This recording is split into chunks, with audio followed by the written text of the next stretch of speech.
வந்து ஷாப்பிங் பண்ணுறதுக்காக நம்ம வந்து ஜுவல்லரி ஷாப்க்கு போக போகிறோம். ஸோ அதுதான் இந்த வீடியோ.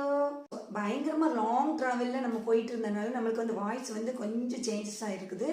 ஸோ வாங்க ஜுவல்லரி ஷாப்க்கு போகலாம். So bye. இது சங்கீத